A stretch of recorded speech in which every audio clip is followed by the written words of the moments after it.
Olá, meus alunos de responsabilidade civil do curso de Direito. Vocês não estão no local errado. Eu começo então a nossa aula com Mozart para que possam então ter ainda o entusiasmo e a alegria de estarmos juntos nesse momento de aprendizagem, na verdade, do nosso curso de Direito. Vou dar uma pausa aqui agora. Espero encontrá-los bem nessa manhã do dia 23 de março. Eu sempre começo as minhas aulas da semana com uma frase motivacional e eu escolhi hoje uma frase de um poeta que eu tanto admiro, que eu tanto gosto de ler sobre ele, que é o Guimarães Rosa, que fala uma frase muito curta, mas porém muito intensa para todos nós. Ele fala o seguinte: felicidade se acha em horinhas de descuido. Felicidade se acha em horinhas de descuido. E essa frase para nós desse tempo tem que remeter muita coisa positiva, na verdade. Nós precisamos de fato dar valor às nossas horas e encontrar nela momentos de felicidade. Isso é super importante para todos nós. Tudo bem? Pessoal, eu quero recordar com vocês então já o que falamos sobre responsabilidade civil. Uma visão ampla agora, bem rapidamente, resumindo nossas aulas anteriores, na verdade. Eu preciso encontrar sempre na responsabilidade civil, além de tantos fatos pormenorizados, casuísticos, encontrar o seguinte: ela está dividida pela doutrina, basicamente, em responsabilidade civil objetiva e subjetiva. Quando que eu encontro, professor Vinícius, nessa realidade, então, dessa divisão, a responsabilidade civil objetiva? Quando eu tenho aquele tripé que nós já falamos em sala de aula, onde eu tenho a previsão legal, onde eu tenho o Estado como polo passivo, como aquele que provoca ao outro algum tipo de ação ou comissão, e quando eu tenho uma realidade onde eu tenho a teoria do risco-proveito. Então, toda vez que eu tenho esses três fatores importantes presentes, eu já enxergo de imediato uma responsabilização civil objetiva. Mas quando eu tenho, de fato, uma realidade, seja ela contratual ou extracontratual, algum fato, algum fator determinante, onde eu tenho uma lesão a um bem jurídico ou uma pessoa, na sua personalidade, na sua honra, na sua imagem, na sua dignidade, eu estou diante, então, quando eu trago o elemento culpa, eu falo que você, quem provocou o dano, é o culpado, eu estou diante, então, de uma responsabilização civil subjetiva, porque eu tenho que dizer que o elemento culpa está presente de algumas das partes. Pois bem, nós já trabalhamos na aula passada também sobre conduta e ato ilícito. A conduta é um ato praticado por um agente que provoca dano a outrem. Que dano é esse? Dano, então, é nosso assunto da aula de hoje. O dano é o pressuposto central da responsabilização civil. Toda vez que eu estou diante de um ato praticado por alguém, seja ele comissivo ou omissivo, eu tenho que provocar lesão ao outro, a um sujeito que suporta então essa lesão. Esse sujeito então que foi lesionado não somente da sua parte material, ou na sua parte física, ou na sua integridade, ou na sua honra, ou no seu nome. Essa pessoa que suporta, então, uma conduta contrária, essa pessoa sofre um dano. Portanto, o dano, ele é o elemento central da responsabilização civil. Não se pode falar em dever de indenizar se eu não estou diante de um dano suportado por alguém, de alguém que sofreu de alguma maneira esse dano, então, diante desse dever de indenizar. Eu vou então, pessoal, definir dano com vocês, buscar uma conceituação de dano trazida então pela nossa Maria Helena Diniz, que fala o seguinte: o dano é o pressuposto central da responsabilidade civil. Em regra, o dano deve envolver um comportamento contrário ao direito.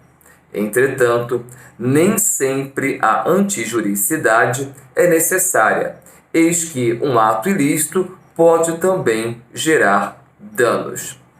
Quando ela fala aqui para nós a definição lato sensu de dano, que é um ato contrário ao direito, eu estou ampliando então esse dano agora. Qualquer dano que eu vou provocar ao outro e eu estou retirando dele uma lesão ao bem jurídico, eu causo nele, um efeito que está ferindo aquele agente que suporta um dano, eu estou falando então do elemento principal e o elemento primordial no que diz respeito ao dever de indenizar.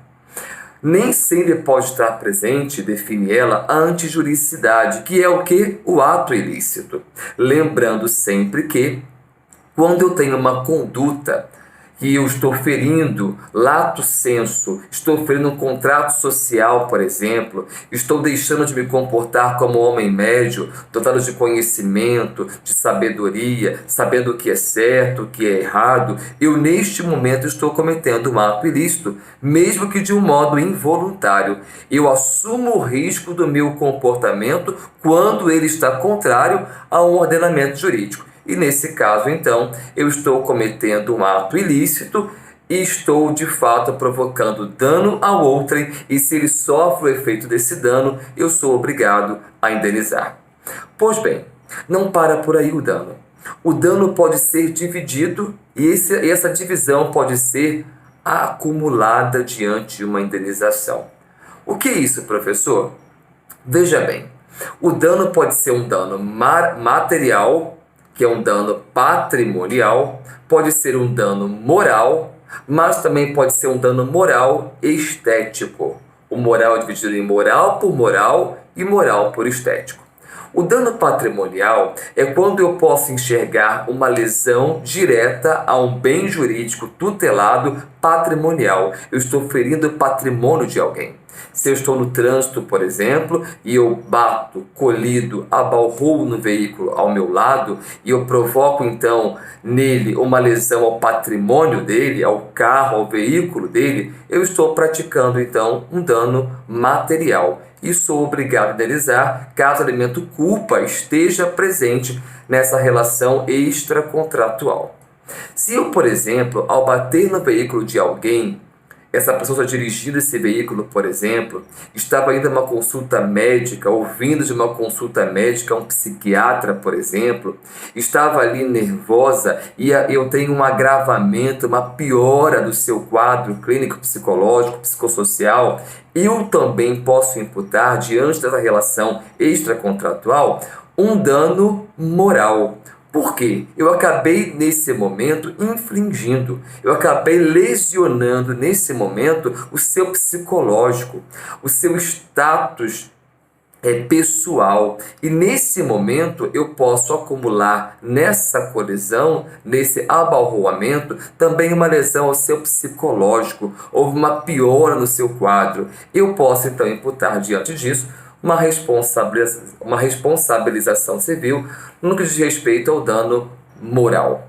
E se além disso eu também provoquei um dano à sua integridade física, por exemplo, ela ao bater, ao acontecer o abalroamento, a colisão, ela bate com a sua testa, por exemplo, ao volante ou ao vidro lateral e ela fere a sua testa, ela corta o supercílio, ela vem a sangrar e vem a causar cicatriz à sua face, neste momento também tem um dano estético presente. Ou seja, eu tive num único ato, num único fato, 3 lesões a bens jurídicos distintos, material, moral e estético. E neste momento esses bens podem ser acumuláveis e eu ser obrigado a analisar sobre cada um deles, acumulando assim uma responsabilização civil no que diz respeito à culpa presente. Eu tenho sempre que olhar essa realidade, onde eu preciso enxergar que houve culpa diante de um ato provocado por um agente em detrimento ao outro. Tudo bem? Eu estou encerrando então esta nossa postagem, o nosso vídeo em relação a danos. Deixe como base também o material de apoio em slides, em texto, para que possa então interagir com o meu fórum, com o nosso fórum daqui a pouco, e também nos próximos dias nós praticarmos o aprofundamento da disciplina com um questionário de perguntas e respostas. Tudo bem? Um forte abraço, nos vemos em breve, até mais, tchau, tchau.